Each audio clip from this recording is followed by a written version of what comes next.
मेरी शादी के लिए रिश्ता आया तो मुझे मेरा हैंडसम देवर पसंद आ गया। लेकिन मेरी शादी बिना मेरी मर्जी के मेरे बदसूरत से पति से करवा दी गई। मेरे देवर को पाने की उम्मीद में मैं अपने पति को मारने का प्लान बना बैठी। मेरे पति के मरने के बाद जैसा मैंने चाहा था वैसा ही हुआ और मेरी शादी मेरे देवर से हो गई। मैं दुल्हन बनी अपने देवर यानी अब जो मेरा पति था उसका इंतजार करने लगी। जैसे ही वह मेरे पास आया और अपना चेहरा दिखाया तो मेरे पैरों तले से जमीन खिसक गई, क्योंकि वह तो मेरा नाम अमृता है और मैं दिखने में बहुत ही ज़्यादा खूबसूरत थी। मैं इतनी खूबसूरत थी कि जो कोई भी मुझे देखता वह यही कहता कि भगवान ने बड़ी फुर्सत से आपको बनाया है। इसलिए मुझे देखने वाला हर इंसान अपना दिल थाम कर बैठ जाता था। लोगों की यही तारीफों की वजह से मैं अपनी खूबसूरती पर बहुत ही ज़्यादा घमंड करने लगी थी। जितनी मैं खूबसूरत थी उतनी ही ज़्यादा घमंडी भी थी, या यूं कह लो कि बड़े बाप की बिगड़ी हुई औलाद थी। लेकिन इसमें पापा का कोई दोष नहीं था। वह तो बस यही चाहते थे कि मुझे मेरी माँ की कमी कभी महसूस ना हो। इसलिए उन्होंने मुझे बड़े प्यार से पाला और मेरी हर ज़रूरत पूरी की। मेरी माँ तो बचपन में ही मुझे अकेला छोड़कर इस दुनिया से चली गई थी। पापा ने माँ और बाप दोनों का प्यार दिया, बस वह नहीं चाहते थे कि मुझे अपनी माँ की कभी कमी महसूस हो। इसलिए आज तक उन्होंने मुझे एक बार भी नहीं डांटा था। मैं जैसे जैसे बड़ी होती गई यही सोचने लगी थी कि मुझसे ज़्यादा खूबसूरत तो इस दुनिया में कोई बना ही नहीं है।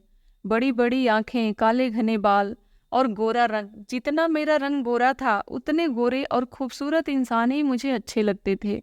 काले रंग के इंसान को देखकर तो मैं अपना मुंह फेर लिया करती थी। इंसान तो छोड़ो, मैं काले रंग की चीज़ें भी पसंद नहीं करती थी और काले रंग से तो मुझे जैसे सख्त नफरत थी। काले रंग की तरफ तो मैं आंख उठाकर भी नहीं देखती थी, फिर चाहे कोई इंसान हो या फिर कोई चीज़। मुझे अपनी खूबसूरती पर इतना घमंड था कि मैं अपनी शादी के लिए आए हुए लगभग 50 रिश्ते ठुकरा चुकी थी और इस बात पर पापा मुझसे बहुत नाराज हो गए थे। अब की बार मेरे पापा के दोस्त मेरे लिए रिश्ता लेकर आए थे और इस बार पापा ने पहले ही बता दिया था कि अगर उन्हें लड़का अच्छा लगा तो वो मेरी शादी उससे करा देंगे। और मुझे भी अपने पापा के इस फैसले से सहमत होना पड़ा था, क्योंकि इस दुनिया में मैं अगर किसी से सबसे ज़्यादा प्यार करती थी तो वह थे मेरे पापा, जिन्होंने इतना लाड प्यार से मुझे पाला था। मैं भी उनको कभी दुखी नहीं देख सकती थी। अब तक जितने भी लड़कों को मैंने ठुकराया था सारे अच्छे खानदान से थे, लेकिन जैसा मैंने कहा कि मैं काले रंग से सख्त नफरत करती हूँ, तो मुझे मेरी बराबरी के एक गोरे और हैंडसम नौजवान की तलाश थी, जो उनमें से एक भी नहीं था। इसलिए मैंने उनको उनकी रंग की वजह से ही ठुकरा दिया था। पापा के दोस्त ने पापा को विश्वास दिलाया था कि बहुत ही अच्छा परिवार है, अगर यह शादी हो गई तो तुम्हारी बेटी राज करेगी वहां पर। पापा ने रिश्ते के लिए हाँ कर दी, क्योंकि मेरे पापा को अपने दोस्त पर पूरा भरोसा था और मुझे अपने पापा पर। मेरे ससुराल में 3 लोग ही थे, मेरे ससुर, मेरा देवर अनिल और मेरे होने वाले पति अभिषेक। मेरी सास का तो सालों पहले देहांत हो चुका था और मेरे पति की ड्यूटी दूसरे शहर में थी। इसलिए मंगनी की रस्म करने मेरे ससुर और मेरा छोटा देवर आए हुए थे। मेरी नज़र जब मेरे देवर पर पड़ी तो कुछ देर तक तो मैं उसे देखती ही रह गई। वह दिखने में बहुत ही हैंडसम और गठीला नौजवान था। इतना हैंडसम नौजवान तो मैंने अपनी ज़िंदगी में पहली बार देखा था और कुछ पल के लिए तो मैं उससे नज़रें ही नहीं हटा पाई थी। अनिल अभिषेक से सिर्फ 2 साल ही छोटा था, लगभग मेरी ही उम्र का होगा। अनिल की खूबसूरती और गठीला शरीर देखकर मुझे लगा कि अभिषेक भी ऐसे ही होंगे। ऐसे ही क्यों, हो सकता है इससे भी ज़्यादा अच्छे दिखते होंगे। आखिर वो सरकारी अफसर और सुंदर गठीला नौजवान मेरा पति होगा। यह सोच सोचकर तो मैं पागल हुए जा रही थी और अब तो मेरे अंदर अभिषेक को देखने की चाह और भी ज़्यादा बढ़ चुकी थी। मैं रोज़ अपने ख्यालों में अभिषेक की सूरत में एक खूबसूरत स्मार्ट नौजवान देखने लगी थी, जैसे कि उसका छोटा भाई अनिल था। 3 महीने मैंने अभिषेक के बारे में किसी राजकुमार का ख्याल करके गुजारे थे और मैं अपने परिवार की पहली दुल्हन थी जिसने अपनी विदाई पर एक भी आंसू नहीं बहाया था। मुझे तो अब सब्र भी नहीं हो रहा था। ऐसा लगता था कि कब शादी की सारी रस्में पूरी हो और मुझे अभिषेक को देखने का और उनसे बात करने का मौका मिले। आखिरकार इंतजार की घड़ियां खत्म हुई और मुझे मेरे पति के कमरे में बिठाया गया। मेरे चेहरे पर फिर वह अहंकार भरी मुस्कान छा गई जब मेरे पति की एक कजिन ने मुझसे कहा कि आज तो भाई अपने होश ही खो देगा, कैसी चांद सी दुल्हन मिली है। उसके मुंह से अपने लिए तारीफ सुनकर मैं थोड़ी और इतरा गई और मुस्कुराते हुए कमरे से बाहर चली गई। वो आज तो जैसे मेरे सब्र का इम्तहान था। एक एक पल अभिषेक के इंतजार में गुजारना मुश्किल हो रहा था। मुझे तो बस उनके कमरे में आने का इंतजार था और ठीक 1 घंटे बाद अभिषेक मेरे कमरे में आए। मैं घूंघट निकाले बैठी हुई थी और दिल की धड़कनों का तो ऐसा हाल था कि मानो दिल अभी सीने से बाहर आ जाएगा। जैसे जैसे अभिषेक मेरी तरफ कदम बढ़ा रहे थे, मेरे दिल की धड़कनें तेज होती जा रही थीं। अभिषेक मेरे पास आकर बैठ गए और फिर जैसे ही उन्होंने मेरा घूंघट उठाया तो मेरा चेहरा देखते ही रह गए। कुछ देर तक मेरा चेहरा निहारने के बाद उन्होंने मुझसे कहा कि मुझे तो अपनी किस्मत पर विश्वास ही नहीं हो रहा है। अमृता, तुम तो स्वर्ग की अप्सरा से भी ज्यादा सुंदर हो। इतना कहकर उन्होंने अपना हाथ मेरे हाथ पर रखा तो मेरे तो होश ही उड़ गए। मेरी गोरी कलाई को एक सांवली रंगत वाले हाथों ने पकड़ा था। मेरा दिल जो अभिषेक को देखने के लिए तेजी से धड़क रहा था, लेकिन अब तो ऐसा लग रहा था कि जैसे कुछ देर के लिए मेरी धड़कनें ही रुक गई हों और मेरा दिल कुछ पल के लिए धड़कना ही भूल गया। जब मैंने अपनी नज़रें उठाकर अभिषेक की तरफ देखा तो उसको देखते ही मैंने तुरंत ही अपनी नज़रें उससे हटा ली, क्योंकि अभिषेक बिल्कुल वैसे ही गहरी सांवली रंगत का नौजवान था जिन्हें देखकर मैं नफरत से अपना रास्ता बदल दिया करती थी। मैंने फौरन ही अपनी आंखें बंद कर ली और सोच में पड़ गई कि कैसे मैं इस इंसान के साथ अपनी पूरी जिंदगी बिताऊंगी जिसे 2 मिनट भी मैं ठीक से देख नहीं पाई थी। अभिषेक को पति के रूप में स्वीकार करना मेरे लिए कोई मामूली बात नहीं थी। मेरे सारे सपने एक ही पल में टूटकर बिखर गए थे और मेरी तो दुनिया ही उजड़ गई थी। मुझे अभिषेक के साथ जिंदगी गुजारनी पड़ेगी, यह सोचकर मुझे रोना आने लगा और मेरी आंखों से आंसू बहने लगे। मुझे यूं रोता देखकर अभिषेक ने मुझसे मेरी रोने की वजह पूछी, पर मैं क्या कहती कि आप मुझे पसंद नहीं हैं, या यह कहती कि मुझे आपकी सांवली शक्ल से नफरत महसूस हो रही है। मैंने बस इतना ही कहा कि मेरे सर में बहुत दर्द हो रहा है। मेरी बात सुनकर अभिषेक चिंतित हो गए और उन्होंने मुझे सर दर्द की दवा दी और मुझे अभिषेक रेस्ट करने को कहा। सुबह होते ही अभिषेक मेरे लिए गर्मा गर्म चाय लेकर आए, लेकिन मैं तो कुछ भी करके अब उनसे पीछा छुड़ाना चाहती थी। इसलिए मैंने उनसे कहा कि मैं फ्रेश होकर आती हूँ, फिर चाय पी लूँगी। अभिषेक कमरे से बाहर चले गए और मेरे अंदर की आत्मा मुझे झिझोरने लगी। और कर ले अपनी खूबसूरती पर घमंड। तुझे तो काले रंग से नफरत थी और काले रंग के इंसान को देखकर तो तुम अपना मुंह फेर लिया करती थी, और अब तुम्हें जिंदगी बितानी पड़ेगी इसी काले रंगत के इंसान के साथ। मुझे अपने आप पर गुस्सा आने लगा था और मैंने दोनों हाथों से अपना सर पकड़ लिया और सोचने लगी कि मेरे पापा ने मेरे साथ बिल्कुल भी अच्छा नहीं किया। मैं अंदर ही अंदर तड़प रही थी कि आज तो सिर दर्द का बहाना कर दिया, लेकिन आगे मेरा क्या होगा। थोड़ी देर में अभिषेक तैयार होकर कमरे में आए और मुझसे कहा कि बाहर चलो अमृता, नाश्ता तैयार है और सब लोग हमारा इंतजार कर रहे हैं। अनचाहे मन से मैं उनके साथ बाहर डाइनिंग टेबल पर आ गई, लेकिन सामने बैठे अनिल को देखकर मेरा जी जल रहा था, क्योंकि मैंने तो उसी को देखकर अभिषेक के रूप की कल्पना की थी, लेकिन उसमें और अभिषेक में जमीन आसमान का अंतर था। मेरी हालात पर एक पत्थर जैसे हो गई थी, क्योंकि मेरे सारे सपने एक ही रात में चकनाचूर हो गए थे। मैंने उसी समय सोच लिया कि मैं अभिषेक के साथ जिंदगी नहीं गुजारूंगी। मैं तो अपनी मर्जी से यह घर छोड़कर भी नहीं जा सकती थी, क्योंकि हमारे समाज का एक नियम था कि अगर एक बार किसी लड़की की डोली उठ जाए तो फिर वह अपने ससुराल को घर कभी नहीं छोड़ सकती। जब उसके ससुराल से उसकी अर्थी उठती है और अगर पति मर जाए तो उसके भाई को अपनी भाभी से शादी करनी पड़ती है, लेकिन रिवाज के मुताबिक विधवा को मायके नहीं भेजा जाता है। अभिषेक सुबह होते ही अपनी ड्यूटी पर निकल जाते थे और उनके जाते ही मैं अपने देवर को देखकर सोच में पड़ जाती थी कि काश मेरी शादी अभिषेक से ना होकर अनिल से हुई होती तो आज मैं कितना खुश होती। मैं जब भी अपने देवर अनिल को देखती तो मुझे अभिषेक और भी ज़्यादा बदसूरत लगने लगते थे। अनिल की पढ़ाई अभी अभी पूरी हुई थी और उसे अभी तक कोई जॉब भी नहीं मिली थी, इसलिए ज़्यादातर वक्त वह घर में ही गुजारता था। मैं दिन भर उसके आगे पीछे घूमती रहती और उसकी हर ज़रूरत का ख्याल रखती थी, लेकिन जब अभिषेक शाम को घर लौटते तो मैं उनको पानी तक नहीं पूछती थी। मैं अभिषेक को ऐसा एहसास दिलाना चाहती थी जैसे मुझे उनकी कोई परवाह ही नहीं है, ताकि वह जल्द से जल्द मुझे तलाक दे दें और मैं उनके साथ के शादी के बंधन से मुक्त हो जाऊं। क्योंकि अगर अभिषेक अपनी ओर से मुझे तलाक देते तो मुझे नहीं बल्कि उन्हें इस समाज से बाहर निकाल दिया जाता और फिर मैं समाज के सामने मेरी और अनिल के शादी की मांग रख सकती थी। इसलिए मुझे कुछ भी करके अभिषेक के दिल में अपने लिए नफरत पैदा करनी थी और मेरा सबसे पहला वार था खाना। कहते हैं ना कि मर्द के दिल का रास्ता उसके पेट से होकर गुजरता है।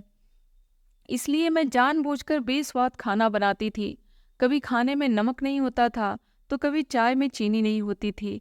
फिर भी अभिषेक ऐसा बेस्वाद खाना खाकर बड़ी खुशी से कहता था कि आज तो बहुत अच्छा खाना बनाया है अमृता तूने। उनकी ऐसी तारीफ पर तो मुझे और भी ज़्यादा गुस्सा आता था। मैं सोचती थी कि कैसा ढीठ इंसान है, इस पर तो कोई फर्क ही नहीं पड़ता मेरी बेरुखी का। रात होते ही मैं अपना सिर पकड़कर कमरे में बैठ जाती और उन्हें कहती कि आज मेरे सिर में बहुत दर्द है, क्योंकि अब तो मैं यही कोशिश करने में लगी थी कि अभिषेक मेरे साथ कम से कम वक्त गुजारे। लेकिन अभिषेक के दिल में मेरी कुछ अलग ही अहमियत थी, जो वह मेरी बेरुखी पर हर बदतमीजी को बर्दाश्त कर जाते थे। वहीं दूसरी ओर अनिल मेरी बहुत इज्जत करता था, लेकिन मेरे दिल में उसके लिए अलग ही जज्बात पैदा हो रहे थे, जिससे अनिल बिल्कुल ही बेखबर था। मैं ऐसी कश्मकश में फंस गई थी कि जिससे मुझे मोहब्बत थी वह मेरे हाले दिल से अनजान था, और जिससे मैं नफरत करती थी वह मेरी बेरुखी को देखते हुए भी अनजान बन रहा था। 6 महीने पूरे होने के आए थे हमारी शादी को, लेकिन आज तक मैंने कभी अभिषेक को अपने पास नहीं आने दिया था। पता नहीं किस मिट्टी का बना था वो, कि मेरी नफरत, मेरी बेरुखी, यहाँ तक कि मेरी हर बदतमीजी को भी बर्दाश्त करता रहा, लेकिन मुंह से एक शब्द भी नहीं बोलता था। शायद सरकारी नौकरी के अनुशासन आज उसे अपनी निजी जिंदगी में काम आ गई थी, वरना इतना धैर्य कौन रख पाता है। भला मैं कितनी भी कोशिश कर लेती उसे गुस्सा दिलाने की, ताकि वह गुस्से में आकर मुझे तलाक दे दे, लेकिन हर बार मेरी कोशिश बेकार हो जाती थी। जब मेरी सारी कोशिश पर पानी फिरने लगा तो मुझसे बर्दाश्त नहीं हुआ, और अब तो मैं अपने पति अभिषेक की मरने की दुआएं करने लगी थी। मैं दुनिया की शायद पहली पत्नी थी जो यह चाहती थी कि किसी तरह से मेरा पति मर जाए और मेरी उससे जान छूटे और मेरी शादी मेरे देवर से हो जाए। मुझे तो शादी के पहले दिन से ही अभिषेक से छुटकारा चाहिए था। इसलिए शादी के बाद तो मैंने कभी अपनी मांग में सिंदूर लगाया और ना ही कभी अपने गले में मंगलसूत्र पहना। एक दिन अभिषेक ने मुझसे कहा, पापा कह रहे हैं कि हमारी शादी को 6 महीने पूरे हो चुके हैं, लेकिन हम अभी तक कुल देवी का आशीर्वाद लेने मंदिर नहीं गए हैं। तो सोच रहा हूँ कि कल छुट्टी मिली है तो हो आते हैं। पहले तो मुझे बहुत गुस्सा आया कि जब शादी निभानी ही नहीं है तो क्यों जाए कुलदेवी का आशीर्वाद लेने, लेकिन मैं अभिषेक को ना कहती इससे पहले ही मेरे शैतानी दिमाग में एक ख्याल आया कि यह मुझे तलाक देना नहीं चाहता, तो क्यों न इस कुलदेवी के मंदिर जाने का फायदा उठाया जाए। मेरी शैतानी दिमाग मुझे अभिषेक को रास्ते से हटाने का उपाय बताने लगा कि अमृता, यही मौका है। कुलदेवी का मंदिर शहर से दूर पहाड़ी इलाकों से होकर गुजरता है, तो तुम अभिषेक को उन पहाड़ियों से गिराकर उसे हमेशा के लिए पीछा छुड़ा ले। मैं अपनी शैतानी दिमाग की बातों में आ गई और अभिषेक के साथ मंदिर जाने के लिए राजी हो गई, और सुबह होते ही हम मंदिर के लिए रवाना हो गए। मेरे साथ मंदिर जाने के नाम से ही अभिषेक के चेहरे पर आज खुशी की लहर दौड़ पड़ी थी, लेकिन उन्हें कहाँ पता था कि वह खुशी उन्हें आज पहली और आखिरी बार मिल रही थी। मैंने पहले से ही सोच लिया था कि जैसे मंदिर में दर्शन हो जाएंगे, मैं अभिषेक को उन पहाड़ियों में घूमने के लिए मना लूंगी और फिर मौका मिलते ही धक्का देकर अभिषेक का वहीं काम तमाम कर दूंगी। लेकिन यह मेरी बदकिस्मती थी कि इससे पहले ही मैं अभिषेक की जान ले पाती, मेरे साथ बहुत बड़ा हादसा हो गया। जब हम दर्शन करके लौट रहे थे तब मेरा पैर मेरी ही साड़ी में अटक गया और मैं मंदिर की ऊंची सीढ़ियों से गिरते हुए नीचे आ गिरी और वहीं बेहोश हो गई। जब मेरी आंख खुली तो मैं अस्पताल में थी और मुझे बहुत ही गंभीर चोट लगी थी। मेरे दोनों हाथों में फ्रैक्चर हो गया था और कुछ दिनों तक मुझे चलने के लिए भी व्हील चेयर का सहारा लेना होगा, ऐसा डॉक्टर ने अभिषेक को बताया था। और तो और इस हादसे ने मुझे मुझसे मेरा गुरूर भी छीन लिया था। मेरे खूबसूरत चेहरे पर चोट के कई निशान लग चुके थे और अब मेरा चेहरा खूबसूरत नहीं रहा था। अस्पताल से जब मुझे घर ले जाने का वक्त आया, तब भी मैं अपने पैरों पर नहीं चल पा रही थी। तब अभिषेक मुझे खुद अपने हाथों में उठाकर घर ले आए थे। सिर्फ इतना ही नहीं, घर आने के बाद मेरा ख्याल अभिषेक खुद ही रखते थे। बाकी सारे काम के लिए उन्होंने नौकरानी रखी हुई थी, लेकिन मेरा हर काम वह खुद अपने हाथों से करते थे। मेरे दोनों हाथों में फ्रैक्चर हो गया था, इसलिए मुझे खाना खिलाने से लेकर दवा खिलाना, मेरे बाल बनाना, सब काम वो अपने हाथों से ही किया करते थे। इतना ही नहीं, बल्कि मैं तो खुद अपने कपड़े भी नहीं बदल रही थी, और यह काम भी अभिषेक को ही करना पड़ता था, क्योंकि घर में कोई और औरत नहीं थी, सिर्फ 3 मर्द ही थे। इस हादसे ने मुझे एहसास दिलाया कि अभिषेक कितने नेक दिल हैं।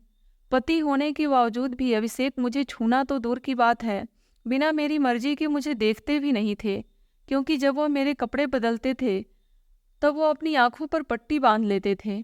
आज तक उन्होंने कभी भी मेरी मर्जी के बिना अपनी इच्छाओं को मुझ पर थोपा नहीं था। आज मुझे वह दिन याद आ गया जब एक बार मैंने अभिषेक को मुझे ना छूने के लिए नामर्द कहा था, क्योंकि मैं चाहती थी कि कुछ भी करके उन्हें मुझ पर गुस्सा आए और वह मुझे तलाक दें। उस दिन पहली बार अभिषेक को मुझ पर गुस्सा आया था और उन्होंने अपने गुस्से पर काबू खो दिया था। लेकिन इतना सब कुछ हो जाने के बाद भी उन्होंने अपना ईमान नहीं खोया था। उस दिन जब उनको गुस्सा आया था, तब वह पहली बार मेरे इतने करीब आए थे और मुझे जोर से धकेल कर पलंग पर गिरा दिया, और फिर मेरे दोनों हाथों को अपने सख्त हाथों से पकड़कर कहा कि नामर्द नहीं हूँ, मैं पति हूँ। चाहता तो शादी की पहली रात ही तुम पर जबरदस्ती करके अपने पति होने का हक वसूल लेता, लेकिन शादी के 7 वचन लेते वक्त तुम्हारा रक्षक बनने का वचन दिया था, भक्षक नहीं। बस इसलिए इसके आगे अभिषेक कुछ भी नहीं बोल पाए, और इतना कहकर जोर से दरवाजा बंद करके वह कमरे से बाहर निकल गए। शादी के बाद रोज मेरी इतनी बदसलूकी झेलने के बाद भी अभिषेक आज निस्वार्थ भाव से मेरा ख्याल रख रहे थे, क्योंकि उन्हें देखकर ऐसा बिल्कुल भी नहीं लग रहा था कि वह यह सब कुछ मुझे पाने के लिए कर रहे हैं। वह तो बस अपना फर्ज मानकर मेरा ख्याल रख रहे थे। मुझे ठीक होने में पूरे 2 महीने लगे थे, और जब तक मैं पूरी तरह से ठीक हुई, मेरे चेहरे की खूबसूरती भी लौटने लगी थी और मेरे चेहरे पर लगे चोट के निशान भी गायब हो चुके थे। मेरे दिल ने तो अभिषेक के अंदर नेक दिल इंसान को पहचान लिया था, लेकिन यह कमबख्त दिमाग में अभी भी खूबसूरती का कीड़ा भरा हुआ था। मेरी हालत खराब तो तब हुई जब मेरे दिल और दिमाग दोनों के बीच जंग छिड़ गई थी। मेरा दिमाग मुझसे कहता कि कर लिया ना समझौता, आखिर अभिषेक को अपना पति मान ही लिया ना। वही दूसरी ओर दिल कहता तो गलत क्या किया, मैंने अभिषेक एक नेक इंसान दिल है। दिमाग फिर दिल पर हावी होने लगा और कहने लगा कि नेक दिल होने से उसका रंग तो नहीं बदलेगा। मत भूल कि तेरी पहली नज़र का प्यार अभिषेक नहीं, अनिल है, और अनिल से अच्छा और खूबसूरत नौजवान तुझे कहीं नहीं मिलेगा। दिल फिर अपने अंदर छुपे अभिषेक के लिए प्यार को जाहिर करते हुए कहने लगा, अभिषेक का रंग सिर्फ काला है, लेकिन उसके जैसा नेक दिल इंसान तुझे कहीं नहीं मिल सकता। मैं अब और अभिषेक का दिल नहीं दुखा सकती। मैं बिस्तर पर लेटे लेटे अपने दिल और दिमाग की बातों में उलझी हुई थी कि पता नहीं कब मुझे नींद आ गई, और सुबह आँख खुली तो देखा कि अभिषेक चाय लेकर कमरे में आ चुके थे, और मुझे देखते ही उन्होंने मुझसे कहा, अमृता, तुम अब पूरी तरह से ठीक हो गई हो तो माता रानी के दरबार में हो आते हैं। मैंने तुम्हारे लिए मन्नत मानी है कि जब तुम पूरी तरह से ठीक हो जाओगी तो मैं तुम्हें माता रानी के दर्शन कराने ले जाऊं। मुझे रात के दिल और दिमाग की उलझन याद आ गई और मैं अभिषेक को देखती ही रह गई कि तभी अभिषेक ने फिर आवाज लगा दी कि तुम सुन रही हो ना अमृता, चाय नाश्ता करके तैयार हो जाओ, हमें थोड़ी ही देर में निकलना है। मैंने अपना चाय नाश्ता किया और फिर तैयार होने चली गई। आज मुझे तैयार देखकर अभिषेक मुझे देखते ही रह गए, क्योंकि शादी के बाद आज पहली बार मैंने अपने गले में मंगलसूत्र और मांग में सिंदूर लगाया था, क्योंकि मेरा दिल मेरे दिमाग से जीत चुका था। पर मुझे कहाँ पता था कि यह सिंदूर और मंगलसूत्र मैं आखिरी बार पहन रही थी। अभिषेक एक सरकारी अफसर थे, इसलिए उनके बहुत सारे दुश्मन भी बन चुके थे, और उन्हीं दुश्मनों में से एक ने जब हम दर्शन करके लौट रहे थे तब मुझे निशाना बना लिया, और अभिषेक ने मुझे मेरी जान बचाते हुए अपनी जान दे दी। मेरी आंखों के सामने उन दरिंदों ने मेरे अभिषेक को जख्मी करके उनकी जीभ को खाई में ढकेल दिया और मैं कुछ न कर सकी। बस अपने अभिषेक को खोता देख मैं वहीं बेहोश हो गई।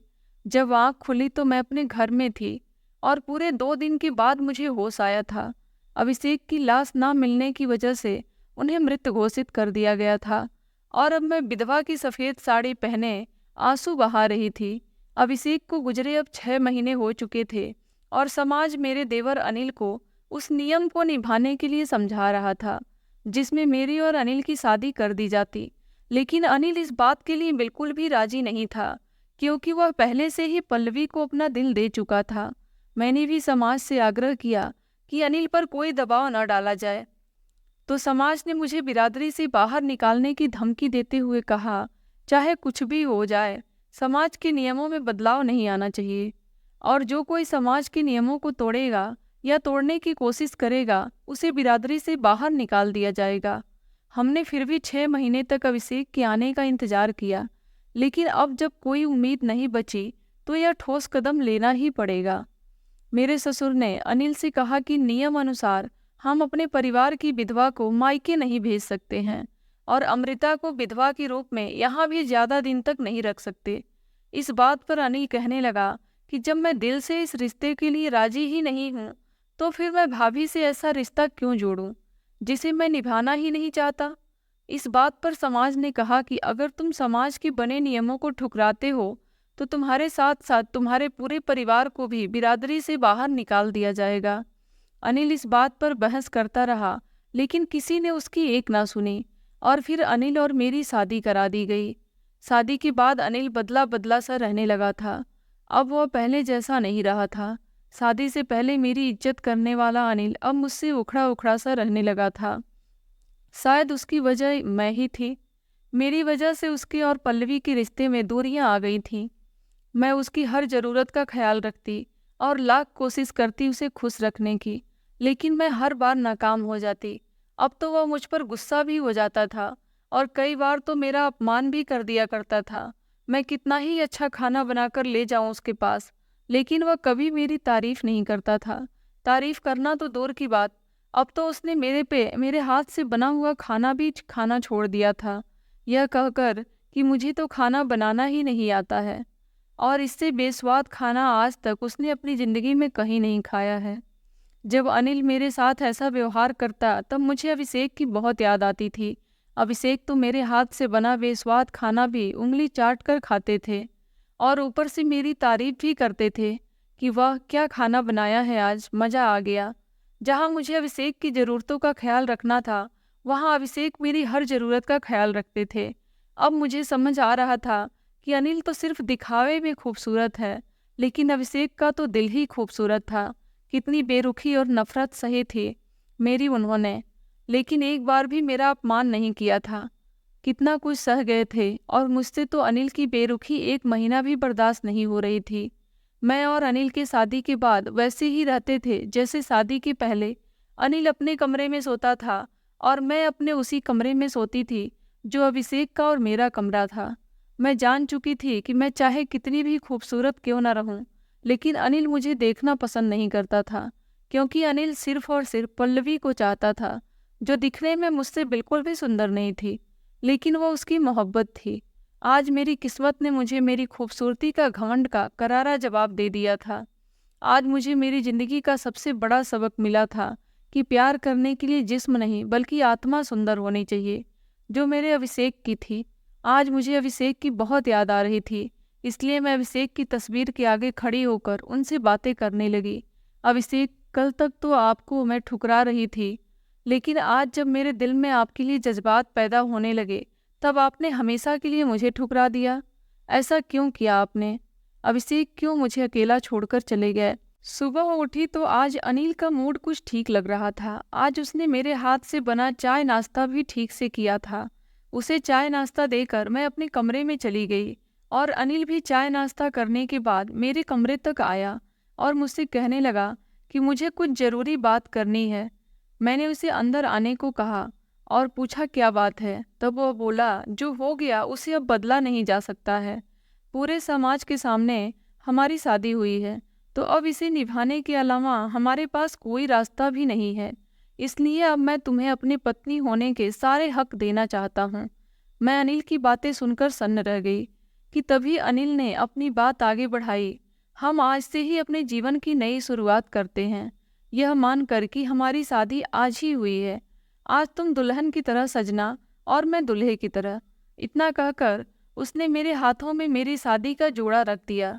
मैं तो कुछ बोल ही नहीं पाई, क्योंकि मैं तो अपनी किस्मत को समझ ही नहीं पा रही थी। जब मुझे अनिल पसंद था तब मेरी शादी अभिषेक से हो गई, और जब अभिषेक के लिए मेरे दिल में जज्बात पैदा होने लगे तो किस्मत ने अभिषेक को ही मुझसे छीन लिया। और अब तो सब कुछ वैसा ही हो रहा था जैसा मैं चाह रही थी। मैं अनिल की पत्नी भी बन चुकी थी और अब तो वह भी मुझे अपनाना चाहता था। लेकिन फिर भी पता नहीं क्यों आज मुझे कोई खुशी ही नहीं हो रही थी। मेरी खामोशी को मेरी हाँ समझकर अनिल कमरे से बाहर जा चुका था, लेकिन मेरे कदम तो आगे बढ़ ही नहीं पा रहे थे। पूरा दिन यही सोचते सोचते खत्म हो गया और मेरे सामने मेरे शादी का जोड़ा पड़ा था, जिसे ना चाहते हुए भी पहनकर और तैयार होकर मैं अपने कमरे में बैठी हुई थी।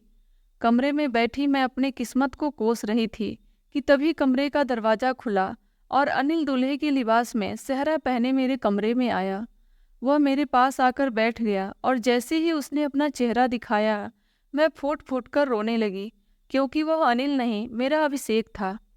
अभिषेक ने अपने हाथों से मेरे आंसू पोंछे और मुझे अपने गले लगा लिया। रोते हुए मैंने अभिषेक से कहा, क्यों मुझे अकेला छोड़कर चले गए थे? अभिषेक, मैं कितनी अकेली हो गई थी आपके बगैर। अभिषेक तो मेरा चेहरा यूं देख रहे थे जैसे बरसों की आस हो मन में मुझे देखने की।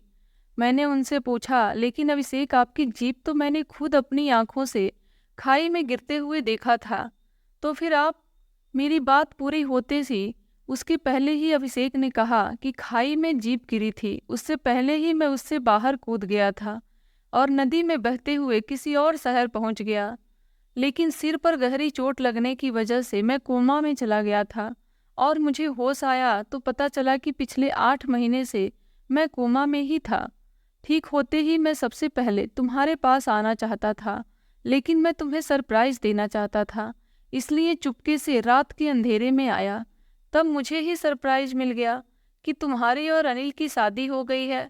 मैं वहीं से दबे पांव लौट रहा था, लेकिन अनिल ने मुझे देख लिया और मुझसे कहने लगा कि अच्छा हुआ भाई आप वापस आ गए।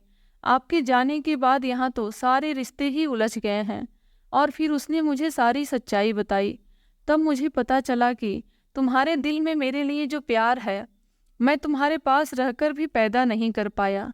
वो प्यार हमारे बीच की इन दूरियों ने पैदा कर दिया था। मेरे ना होने पर 4 जिंदगियां बर्बाद हो रही थी। यह कहकर अनिल ने मुझे रोक लिया और फिर जैसा सोचा था कि मैं तुझे सरप्राइज देना चाहता था, अनिल ने आज रात का प्लान बनाया और देखो मैं तुम्हारे सामने खड़ा हूँ।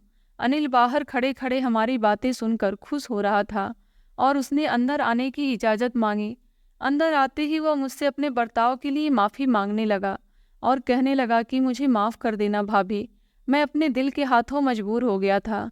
पल्लवी मेरी ज़िंदगी है और शादी मैं सिर्फ पल्लवी से ही करना चाहता था, लेकिन हालात कुछ ऐसे बन गए थे कि मैं अपने गुस्से पर काबू नहीं कर पाया। अभिषेक के आने के बाद मेरी और अनिल की शादी को रद्द कर दिया गया, क्योंकि हमने एक दूसरे को कभी अपनाया ही नहीं था।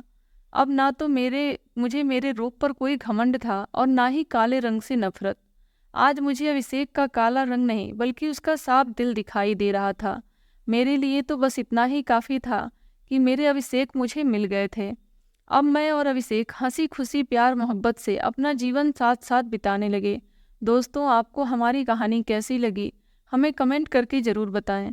कहानी अच्छी लगी हो तो वीडियो को लाइक करें और हमारे चैनल स्टोरी विथ वीरू पर नए हैं तो चैनल को सब्सक्राइब करें। धन्यवाद।